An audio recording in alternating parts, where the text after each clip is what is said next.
అక్కయ్య గారు పెట్రోల్ ధరలు రాబోతే రాలేదు దసరా పండగ అని చెప్తున్నారని వచ్చేసామండి రాత్రి రాజమండ్రి పైనుంచి రైలు కింద నుంచి వచ్చేసాను.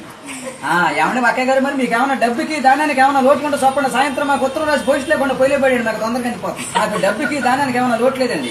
మాకు ఫ్యాక్టరీలు ఏమైనా తక్కువ అనుకున్నారు. మాకు ఏలూరు ఎలికల ఫ్యాక్టరీ మాదే, ఉయ్యూళ్ళ ఉడతల ఫ్యాక్టరీ మాదే, పామర్లో పందికుత్తుల ఫ్యాక్టరీ మాదేనండి. మీరంతా చాలా ఇల్లుగా చిన్నలు కట్టించేశారు, చాలా ఇబ్బంది పడిపోతున్నారని చెప్పి ఇప్పుడు సాయంత్రం 7 మీటింగ్ పెట్టించారు. మీరంతా వచ్చేవాళ్ళు కృష్ణానదిలో భోజనాలు పెట్టేస్తాను. నేను చదువులో మాత్రం బాగా పేస అయిపోయాను అక్కయ్య గారు. నాకు చదువు సంకల కడికి వచ్చేసింది, గుడింతల గుండ్ల వరకు వచ్చేసింది, పాటల వరకు వచ్చింది, ఇంగ్లీష్ ఇదిల వరకు పరిగెత్తింది.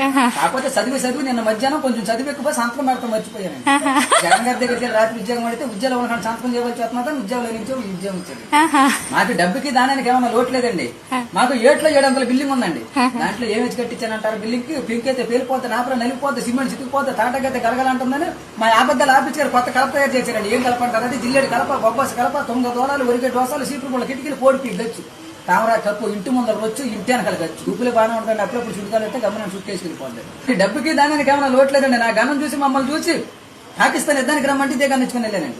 అబ్బో మరి అక్కడ అందరూ బతుకున్న వాళ్ళు కాలితే బాధపడిపోతున్నారు, బాగా ఇబ్బంది పడిపోతున్నారా. నేను మాత్రం చచ్చిపోయిన వాళ్ళు కాల్చి వచ్చాను. అట్ట పలచ 50 మందిని చూపించాను. నాకు డబ్బుకి దానానికి ఏమైనా లోటు లేదండి అక్కయ్య గారు.